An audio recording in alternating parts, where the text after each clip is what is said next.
You're listening to the I Love You Keep Going podcast with George Haas. For more information, please visit our website at www.mettagroup.org. That's www.mettagroup.org.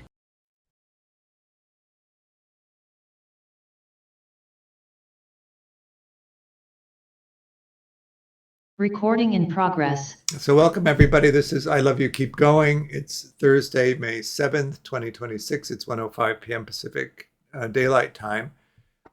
And this is our first afternoon meeting, so I'm kind of excited about that. And the topic for today is how to organize a householder meditation practice in today's cultural climate. I wonder if we should spend some time defining today's cultural climate. I think of it as, well, do you know Zizek? He says that hopelessness is the actual first stage of change. It's kind of how I feel about things, the way that they're unrolling. What is a dialectic about today's worldwide culture in light of the collapse of global capitalism, in the light of,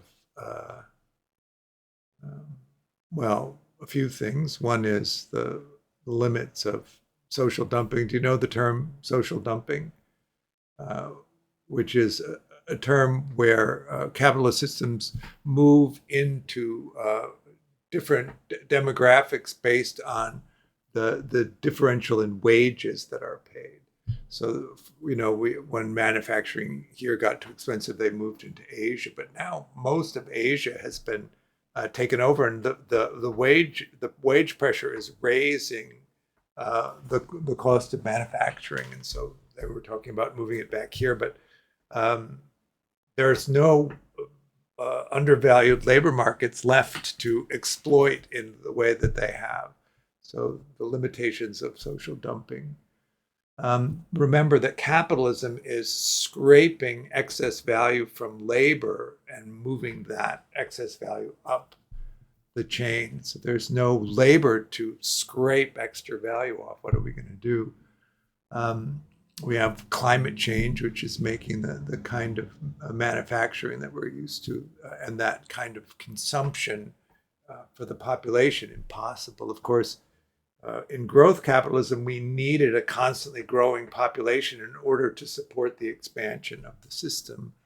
And we are now reaching the limit where the population is beyond what the planet can really manage.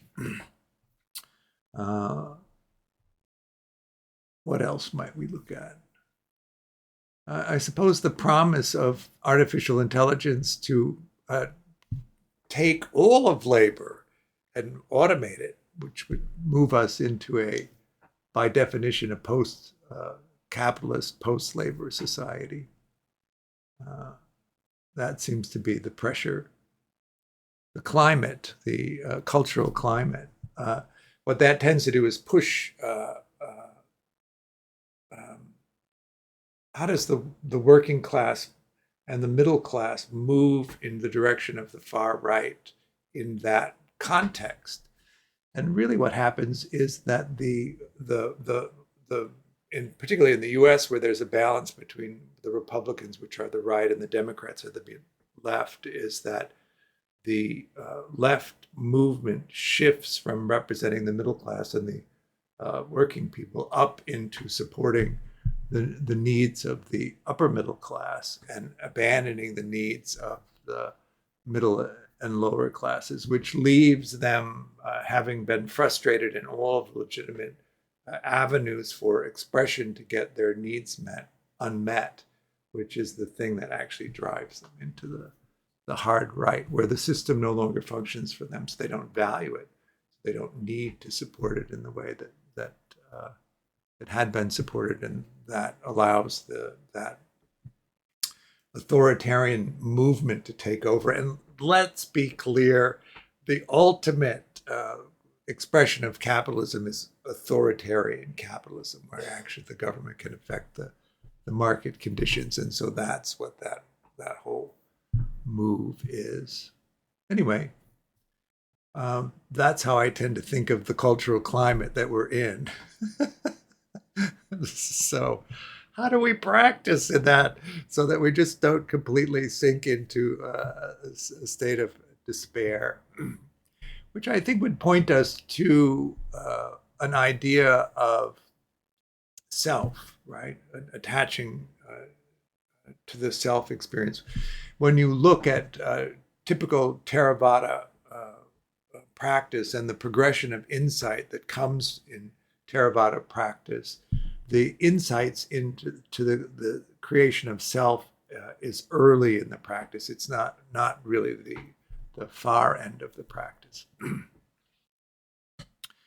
And this is, really different when you examine it from what the Western conception of self is. If you mostly in Western psychology, which is really 130 or 150 years of consideration of this, the self, or ego is another term that we have for that, is really considered this thing that's ongoing and that is really solid in a sense. In contrasting that to the Buddhist concept of the no self, which is arising moment by moment based on the conditions of the present moment. So I really like to talk about the self experience as this movement of the arising of the self experience based on conditionings. The conditions of the present moment activate that perceptual database, that reservoir of conditioning that then attaches to the present moment, and it rolls into this experience of conceptual reality that we have. Each of us creating in each moment the conceptual reality that we experience, which is based on our conditioning. In looking at that, what you're really seeing is that there isn't that solid container of self, that's that solid container of ego, the unconscious in that Freudian conception, superego or id. Superego and id is the unconscious. Superego is that all of those restrictions that we tend to place on the freedom or expression of self. In Theravada Buddhism, what you would say is that we create a working model of ourselves which activates and creates the perception of ourselves in the present moment, in the reality that we're experiencing, and our beliefs about the possibilities for ourselves in the world come into play in terms of the choices that we make. In that process of inhabiting the present moment, part of what that includes is what is next, what choices that we could make next. If you can mentalize fast enough, of course, what you can see in front of you is this whole array of choices that you could pick. And then there's the evaluation. Which ones would you like? Which ones would you not like? Which ones do you think are possible and which ones are not possible for you? Can you track that in each moment and pay attention to what you choose? Samsara, that unconscious process where we simply over and over again pick the things that we think that we can have, which reinforces the idea of what we can have, even though in front of us are all of the choices. Right? That making sense? Now, if you're thinking that the self experience is the thing that makes all those evaluations, then you're stuck in the self, right? The self is the thing that knows what you've chosen, not the thing that chooses what you choose. Is that making sense? In that process, you have the capacity to sense something, an object that can be sensed. So eyes see photons, ears hear vibration, the body feels things. The capacity to sense meets the object that can be sensed. Consciousness arises of that. But when we say consciousness of the sensing experience arises, we don't mean that the self knows that. The self doesn't know that because it's an unconscious process. This is before the self gets involved in the experience. Then the body really evaluates it for urgency. Does it need immediate attention? Does it not matter if we get to it? Is there time for something pleasant? The brain science on this is pretty good. 3/8 of a second to process something that the body has determined is urgent. Half a second to process something that the body thinks is pleasant. The intensity and the duration of urgent is half of what it is for pleasant experience. And almost all the experience we have is never translated into an experience that the self knows. As an example, there's a part of your body mind that monitors the adrenaline level that you currently have in your system. Do you really consciously need to know whether or not you should add a little bit of adrenaline now or withhold a little bit of adrenaline? Can you get by without that? Do you really need to know whether you should constrict or expand your blood vessels at any given moment? Is that something that you want to spend your time on? You can, of course, you know that your heart is beating and it's loud enough that you should be able to hear it, but that you don't allow it into consciousness, that other people's hearts are beating loud enough that you should be able to hear it, but you really don't unless they're fantastically excited, because the bandwidth of the self experience is so narrow. So 11 million bits of knowledge, of collection that's happening in each second, and the self experience is at 16 bits, 1/6 of the 11 million bits that you're tracking each second. What hierarchy are you using to evaluate which 16 you get to know about, right? That's the level of urgency that we really tend to operate under. Capacity to sense means the object that can be sensed. Consciousness of sensing arises, it's evaluated for urgency, and then it forms this queue of mind moments where we're not taking a complete neutral scan of what's in front of us and creating a working model from that. We're selecting a highly curated sort of grab of what's around us based on what we prefer, completely leaving out the things that we don't like. So we never really have an objective experience of what's happening. And then there's a bottleneck, a queue of these little mind moments that's then compared to the perceptual database. And if there's a entry in the perceptual database that's close enough to this unfixated, undifferentiated sensing experience, that whole memory thread attaches to it.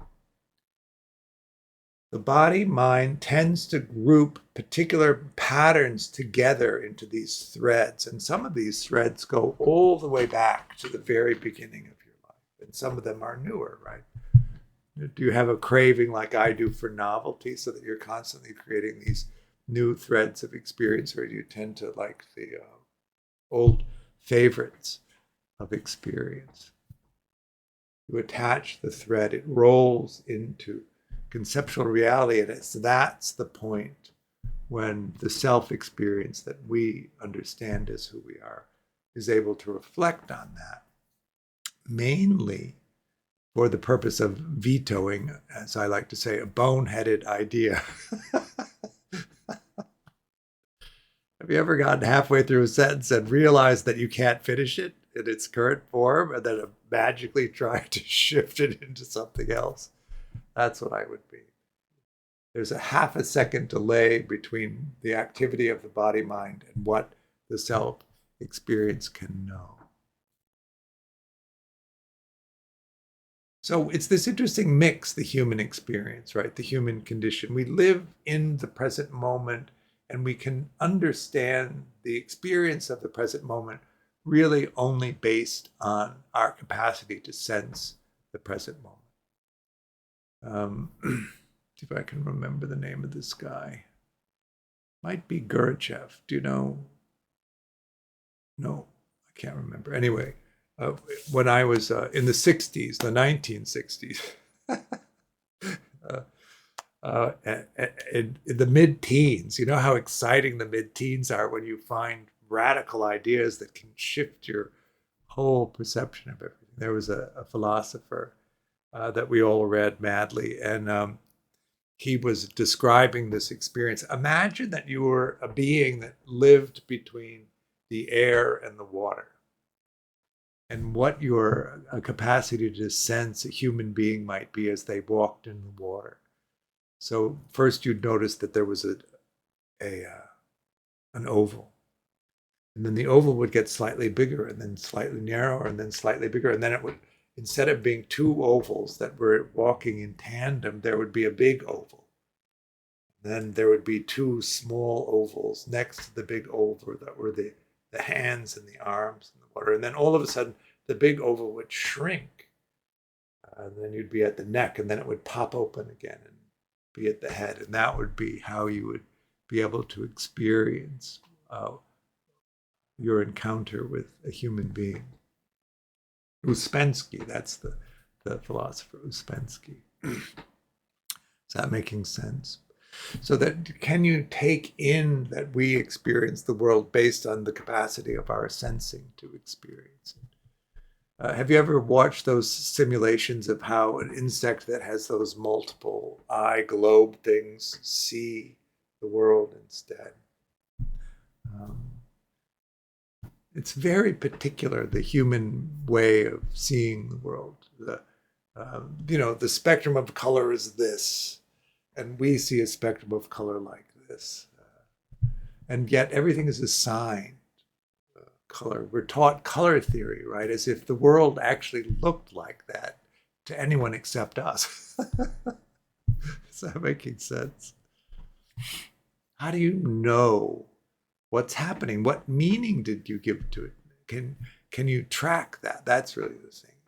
That whole thread of meaning attaches to the experience of the present moment, and a sense of reality is created in the moment, which is not about what's happening. It's about what it means to us.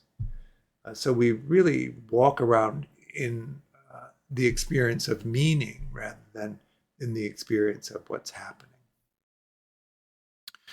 When you get into an intimate relationship with somebody, what you're really allowing is their expression of the meaning that they're making without having to fight that it's different from the meaning that you create. And the sense of safety where you're actually able to express to them the meaning that you're giving to the experience that you're having without being frightened that they won't like that meaning and that they'll abandon you because of it.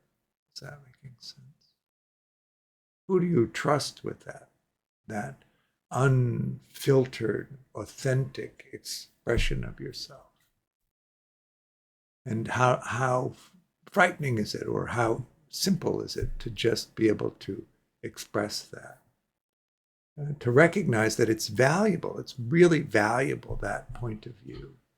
And that you can't just give it away. You have to make sure that people see it as valuable, because it's easy to get wounded if you're not protected.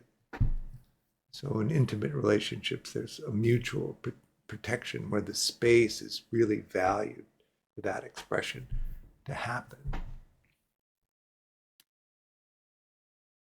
I was talking to a student, and he was saying that his wife was traveling quite a bit, and that his solution to that was to become completely fortified so that he could endure the absences alone. I thought, nobody listens to me.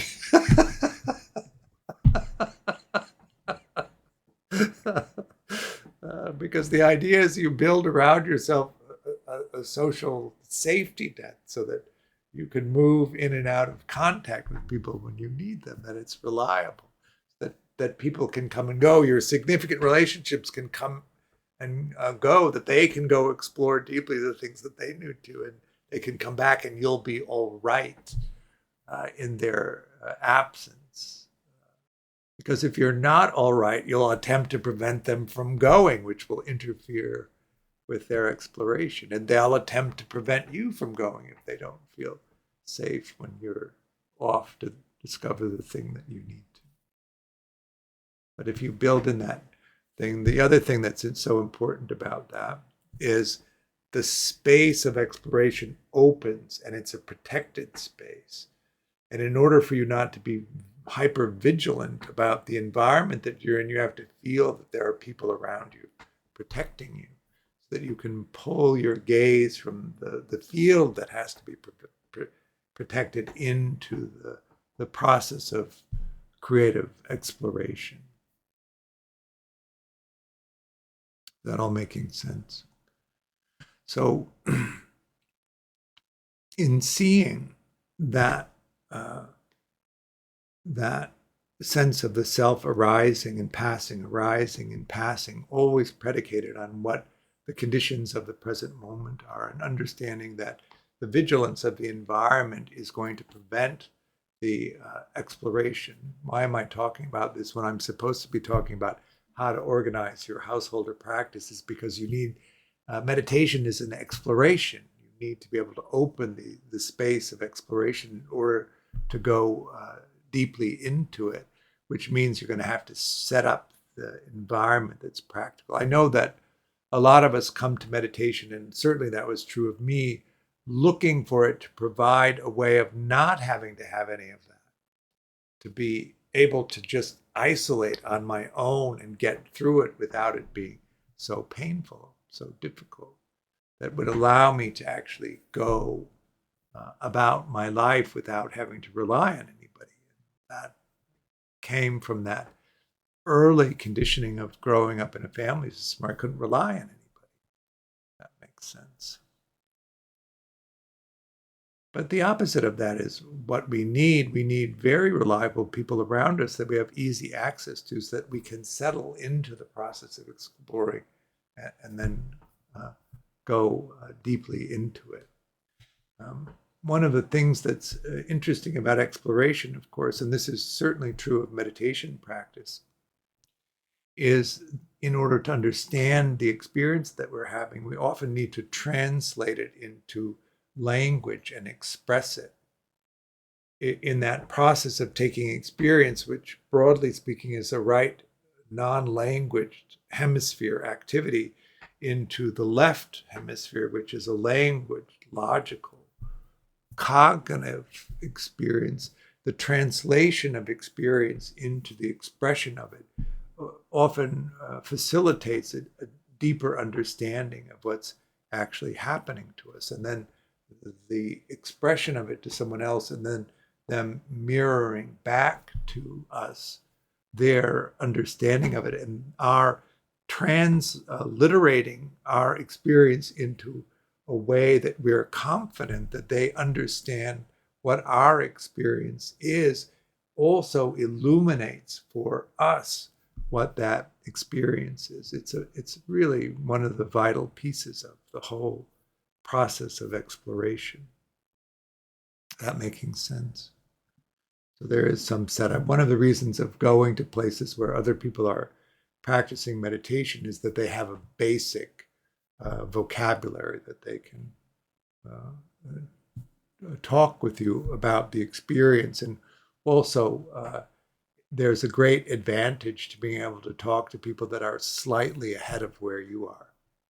There's some disadvantage in trying to talk to people that are way ahead of you because you won't understand what they're talking about.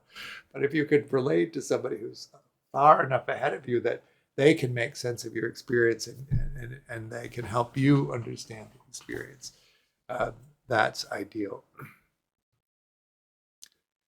If you look at the progress of insights, and this is a common map that's used in Western Theravada practice that Mahasi Sayadaw created. If you know your Theravada masters, Mahasi Sayadaw was alive until 86, so you actually could find people that had studied with him. Shinzen, for instance, my main Theravada teacher, studied with him, and Dan Brown My Vajrayana teacher, also had sat with Mahasi Sayadaw. I am old enough to have sat with Mahasi Sayadaw, but was completely clueless as to why I would do that at the time. In fact, I don't even think I knew who he was while he was alive. I'm even old enough to have gone to a Beatles concert, but I didn't do that either.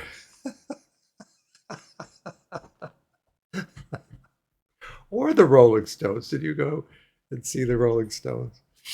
Anyway. So we begin. In the progress of insight, the first insight is the separation of body and mind. Do you know it? Namarupa. It's Namarupa Nada, it's called. That is to say that the sensing experience is one thing, and the knowing what the sensing experience is another. Do you know that? So that if we say use the Shinzen Young technique of see, hear, feel to explore Namarupa, what we would do is focus in on the pure sensing experience of something and then to understand what category of sensing experience it is. Why is that fundamentally important practice? Because we need to come into the understanding that the experience of something and the meaning that we give to the experience is something else. It mirrors the whole process of the human condition and the understanding of that. This is the sensing experience, and this is the meaning I've given to the sense experience. PJ. Is that ultimate reality versus conceptual reality? It is. Okay. Ultimate reality is the pure sensing experience. And then we flip it into conceptual reality. Conceptual reality is the meaning, but the difference between the pure sensing experience and conceptual reality is quite profound. For instance, if you look around the room you're in, most of us are seeing people. If you're not a seeing person, then listen to the soundscape that informs you of what the experience is. Do you see that in the visual frame, everything is solid, everything is in focus, and everything has detail? Then you're experiencing conceptual reality because that isn't what the eye sees. That's what the mind assembles from what the eye sees. If you listen to the soundscape, is there a three-dimensionality to it? Can you hear in detail different aspects of sound that are representing that three-dimensional space around you? That's conceptual reality, because that isn't what the ear hears. Right? Is that making sense? That solidness that the body has is not what the body actually feels. The body is this energetic, flowing experience, and once you make it solid, then you're in, once again, conceptual reality. And all of those come together, and it's very compelling. When I was in film school, they always stacked up things so that you could see what made film believable. And at the time I was going in film school, the scene that they always used was the shower scene from Hitchcock's Psycho. Do you remember it? So there are 17 cuts in the film, and they're quite choppy and quite clumsy almost. And so they would play the scene, the picture, the sound effects, and the music. You'd have this terrifying experience. And you would think that you were watching somebody get stabbed in the shower, right? But actually, you don't see that. You know, if you're empathetic, right? If you're empathetic and you have the capacity to feel what other people feel, the idea that somebody would be cut and you would see it, you would immediately have that whingy experience, right? And then they would show it just the picture, and what you would see in the picture are these cuts. They're sort of the woman taking a shower, and then there's the shower curtain, And then there's the shadow of the knife on the wall, but that's all you ever see of it. There's one shot of Tony Perkins holding the knife, but then the movement of the knife is a shower on the wall, and the only experience of blood you have is the blood flowing down the drain in the picture. And then the fall of the body is actually the shower curtain being ripped, all of that cut together, and not that impactful without sound, without music. And then you add the sound effects to it, right? Still, it's the sound of a shower, mostly. That's what it is. Then the shower curtain rips, and so you hear the popping of the clips holding the shower curtain. And then it cuts to the drain, and so you have the sound of water flowing down a drain. Not particularly frightening. But then you add the violins. Do you know the scene? That eek, eek, eek. All of a sudden, when you add emotion to it, the whole thing takes on this form of frightening, that whinginess of the mind constructing it, right? Is that making sense? So we take all of these sense moments and we create the experience of meaning that they have, but it really is our meaning. Andrew? Is there any sort of philosophy or thought about like the body sensing and receiving all of these sensory inputs and then making meaning independent of the brain and the mind? A metaphysical aspect. Mm-hmm. It's a good question.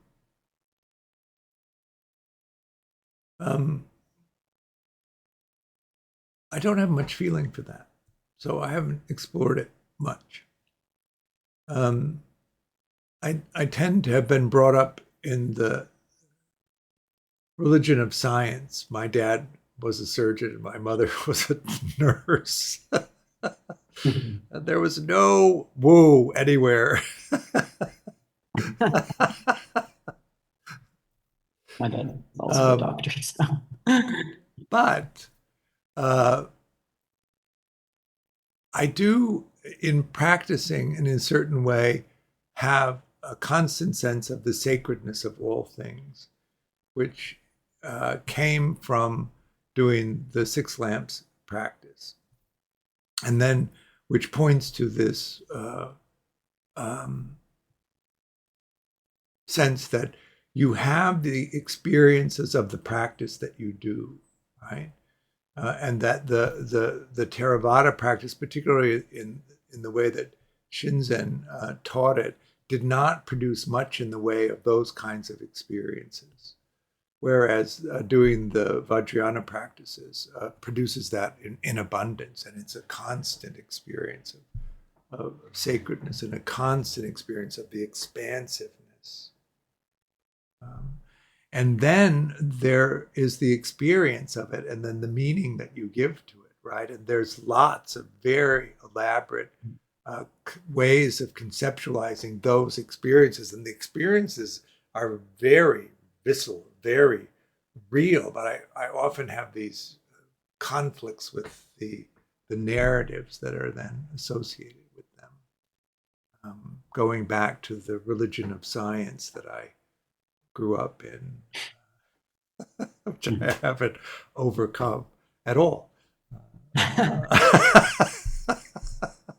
Probably won't either. But I do have the sense of sacredness, and I really love walking around the planet in this sense, and the sense that the smallness of the human experience and the sliver of a range of understanding that we're capable of, and the expansiveness of the experience that's possible. But it's like Melanie Klein. I think it's bullshit. Do you know what I mean? Do you know Kleidian psychoanalytic theory? Anyway. Yeah. But So you're Huh? you're suggesting that that's sort of like connectedness is almost that sense that's not brain and maybe a little bit more body. I think that the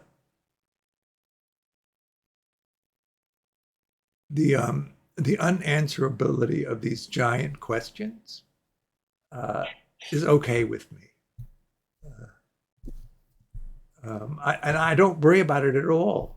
I'm going to do my dream yoga, and I'm going to practice so that when the moment comes that I'm able to choose my next incarnation, I'll have all of the skills that I need to be able to do that, and I'll be able to choose. But I could as easily end up in front of St. Peter, and he could be saying to me, "You got some splaining to do."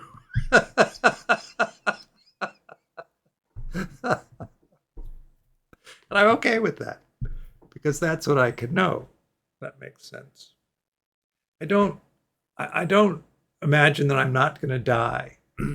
I was actually talking to a friend of mine who's an Episcopal priest, and he said that he got a cancer diagnosis, and not a good one. And his first thought was, "Oh my God, it's almost over."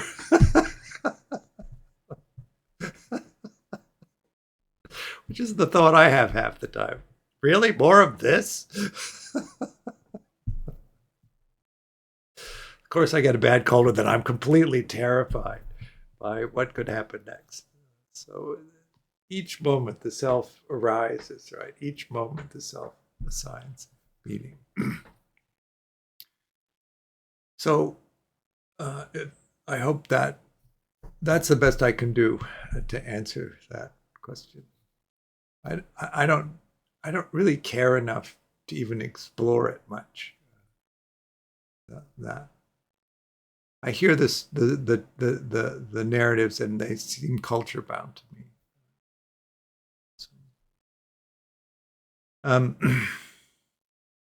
Now we're practicing see, hear, feel, right? See, fear, feel, knowing what the sensation is, and knowing the meaning that you give it. The next insight is conditionality.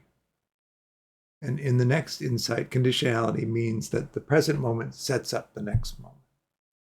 The present moment sets up the next moment. That is to say, the choices that you have are related to this moment, and as soon as you pick something, the next moment unfolds.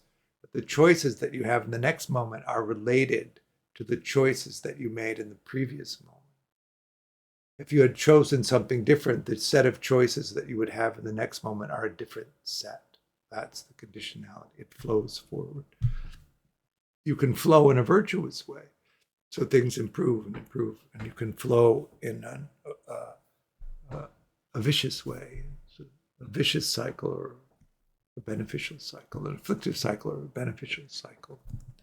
Now, an example of what that would mean.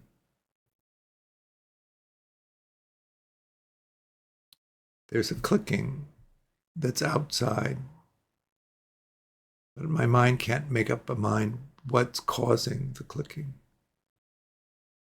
And so I'm seeing a flow of things that might click. And then it stopped. So I have a puzzle. What was that? I can hear my computer. I get that. There was another click, so the mind is drawn back to that. I'm listening for birds because there's usually a lot of birds, but there aren't any now. But there's an absence also that of something that I expect in the environment. All of that is conditionality. Is that making sense? The habit. When that memory thread attaches to the present moment, you have the present moment experience, but the meaning that you're giving to the present moment is from the past, right? But part of the meaning that you give to the present moment is what you expect to happen.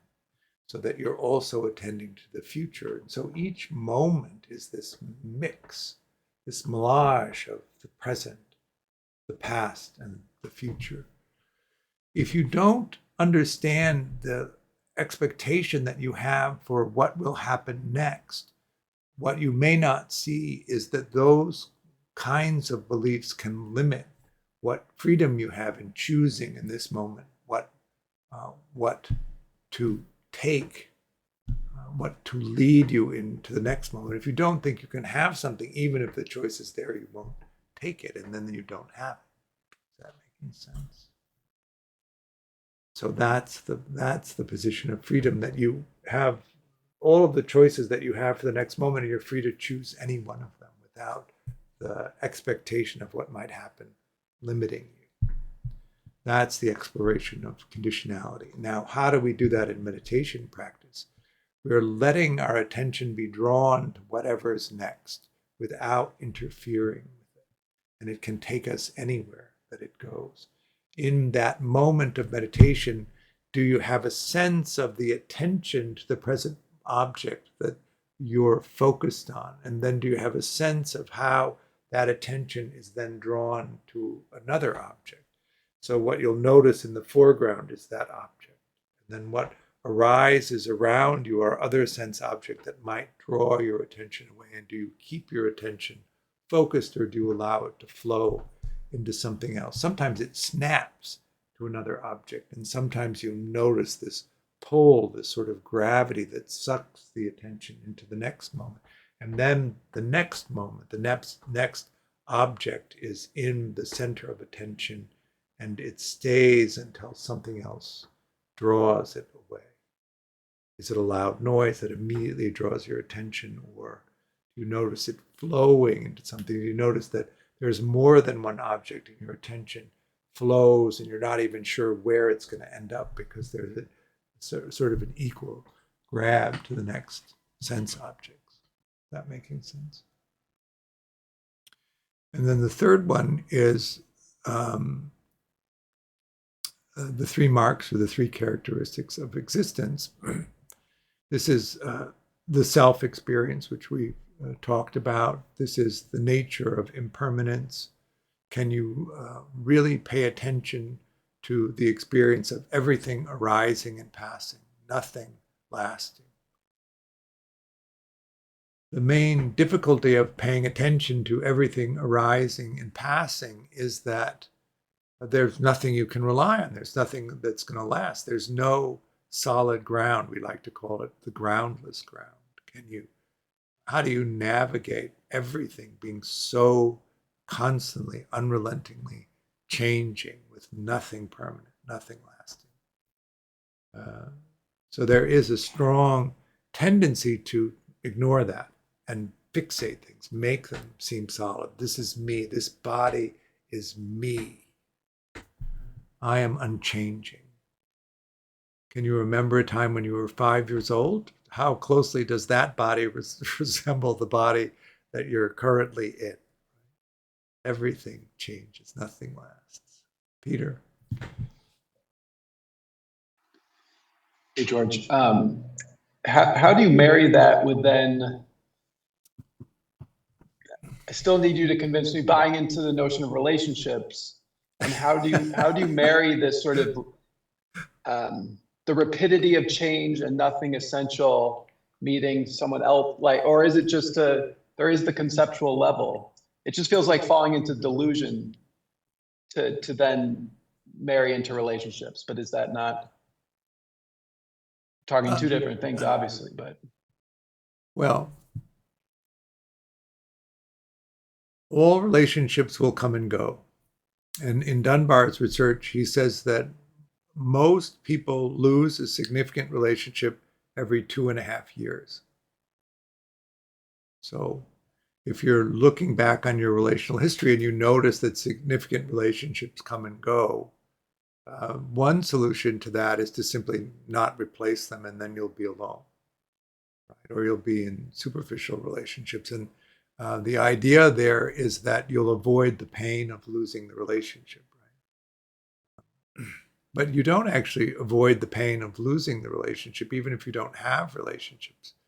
The pain of being alone is what that is. Right? If you go into the relationship and you understand that it's when you find one that's really valuable, that you really should pay attention to it, you really should support it and nurture it so that you have it for as long as you can have it. That's what makes sense, but also knowing that it will be lost. In the one approach, which is kind of malignant nihilism, you don't attempt to form relationships after a while because you can't bear the loss of them. But the only thing that you're preventing happening is the experience of having been related to. That's the only thing that you lose in that perspective, because you're always in that deprivation, not having the relationship. So you don't save anything by not going into relationships, except you prevent yourself from the experience of having been held and valued and nurtured. And what that would have led to is the capacity for these very deep explorations that produced meaning. And so in that position where you don't go for the relationships, not only do you have no relationships, but life is not meaningful. Whereas the pursuit of the things that are meaningful and the depth of meaning that you can have when that space opens, because it's protected by the relationships, carries you through the loss and the renewal of a different relationship. Whereas without that depth of meaning, life just becomes despairing. How's that for a sales pitch?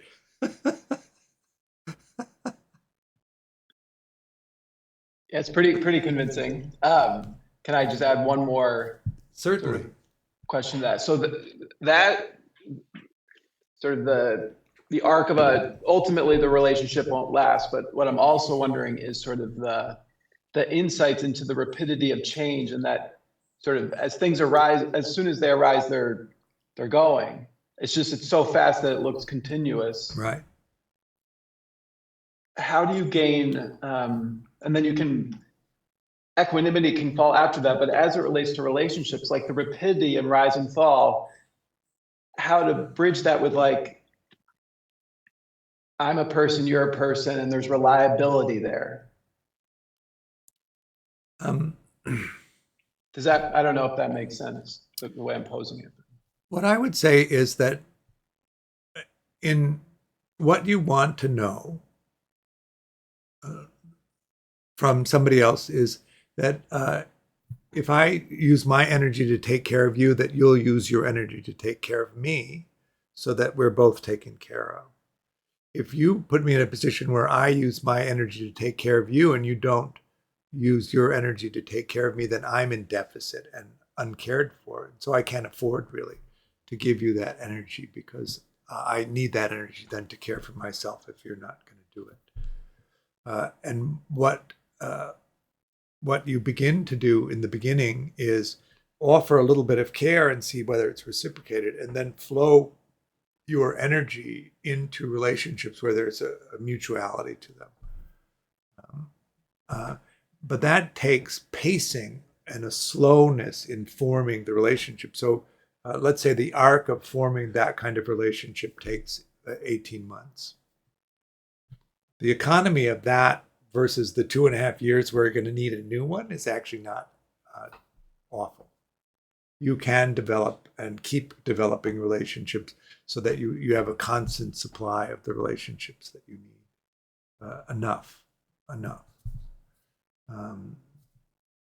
The difficulty that people who tend to use insecure, disorganized attachment strategies have in forming relationships is they can't pace them and go slowly and have the actual demonstration that they're being taken care of in a mutual way, because they can't hold the abandonment experience. And so they rush in and too quickly commit to relationships where the other person actually isn't going to be able to do it.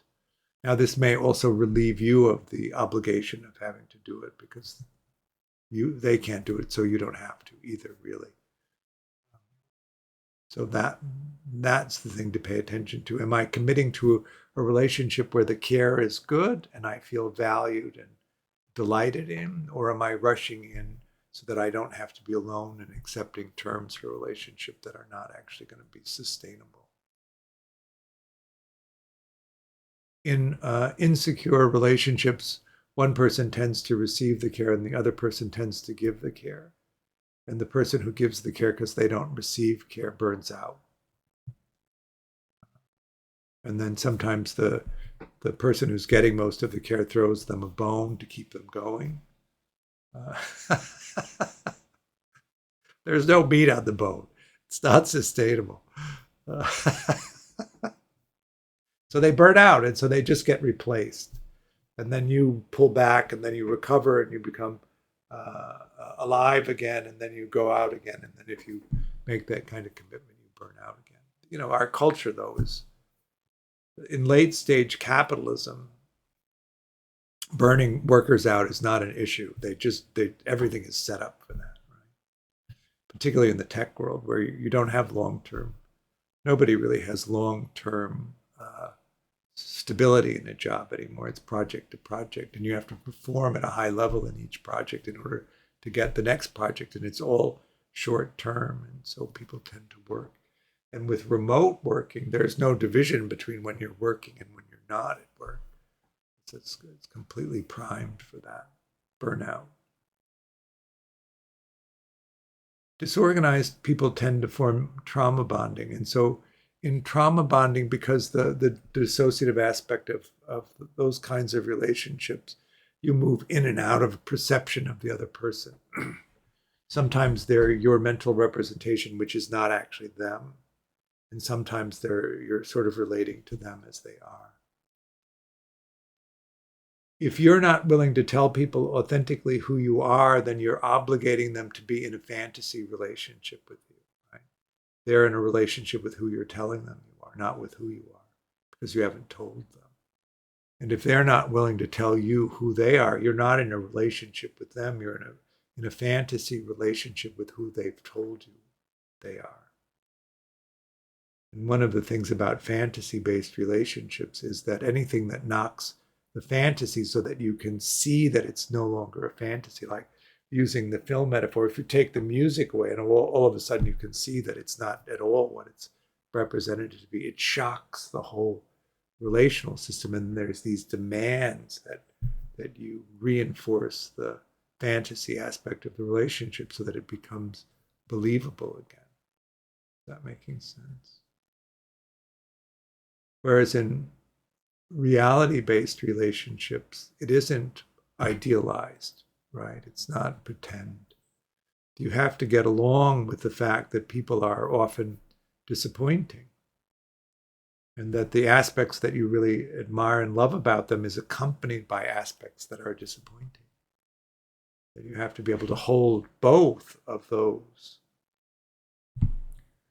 But then you see the person clearly so that when they arise, it doesn't shock you. It doesn't shock the relationship.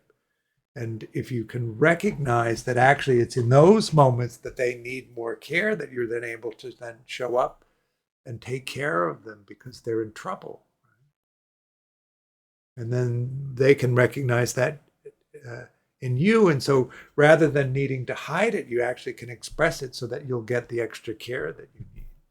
Does that make sense? And then your expectation is that they'll take care of you because they've demonstrated to you, not because they've said it, because they've demonstrated over time that all aspects of you are part of the agreement and that you don't have to hide from them. And they don't have to hide from you. And because nobody's hiding, you can actually settle and feel safe.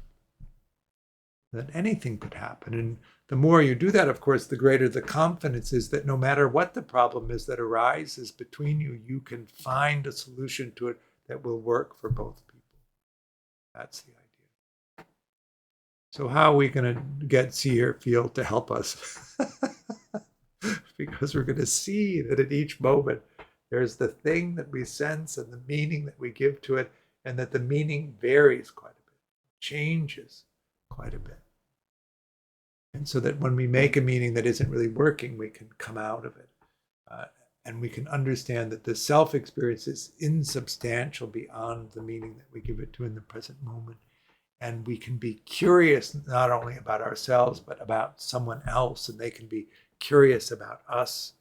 They can be curious about themselves. And in that, reflecting each other back to each other. Understand, this is really exciting to me. Maybe you can get that from my tenor, but where we get into real conflict with ourselves is that when we're working against the modeling of ourselves, the authentic expression of ourselves is working against the model of us that we have. That early conditioning where our caregivers might have reflected back to us, so that we made a sense, a model of ourselves that was us. And so often we end up with parents that reflect back to us their experience of dealing with us, their experience of us. And so we create a working model that's supposed to be us, which is of them and their experience of us. And so often what that means is that when we touch into our authentic experience of us, it's in conflict with the modeling of us that we created from their reflection of us. Is that making sense? And so we can just let go of that modeling, their modeling. We can hand that off back to them and reconstruct a sense of ourselves that is actually our authentic experience, so that when we come to that moment of expressing ourselves to someone else, we're free of the conflict between our authentic experience and what they wanted of us, what they saw of us, what they reflected back to us. Is that making sense? And so we see that in this process of the creation of the sense of self. Now, I think we should do some see, hear, feel, but I wanted to just finish the first three of these insights, which is the insight of it's dukkha is the word in Pali. It's often translated as suffering, but Dan Brown used to translate it as reactivity. Where the sense gates meet an object and they react. There's nothing to do about that, right? That's just how it is. Your eye gets light and you can see light, it creates an image. Your ear hears sound and you can hear sound, it creates the perception of the sensing experience, which you then assign meaning to. That's the process of dukkha, reactivity.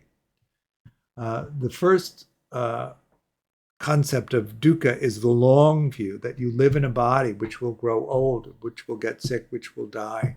And that's true of you, and it's true of everyone you know, everyone you've ever encountered, everyone you ever relate to. You're going to lose them. That's just the condition. How do you deal with that? How do you balance it so that you can fully engage in these relationships, knowing from the outset that you're going to lose them? The second is that sometimes you don't get what you want. Have you ever had that experience? I sometimes think I've only had that experience. Sometimes you get what you want, but then you lose it. That's the other part of that. And then sometimes you have to put up with things that you don't want. Have you ever had the experience of having to put up with things that you don't want? And the third level of that is the constant irritation that things are not the way that you would have them if you were actually in charge of anything, which is a double-edged sword. They're not the way that you want them, and you're not actually in charge. Is that making sense? So that's an aspect of the exploration that you can also do with see, hear, feel, and noticing in that. Do I like this feeling? Do I not like this feeling? What is that immediate valence that comes up to it? All right. I think we should do a little bit of practice. So we'll do 5 minutes or so of breath counting to settle in, and then we'll do some see, hear, feel. Okay? So go ahead and settle into your meditation posture. I'll give some instructions for meditation posture. Okay. Let go of the meditation.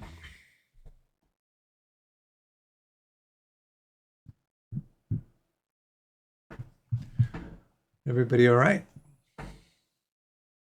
Good. Good to see you. Glad that we have a new time. Who's that? Peter. The coffee cup morphed into a real. Nice.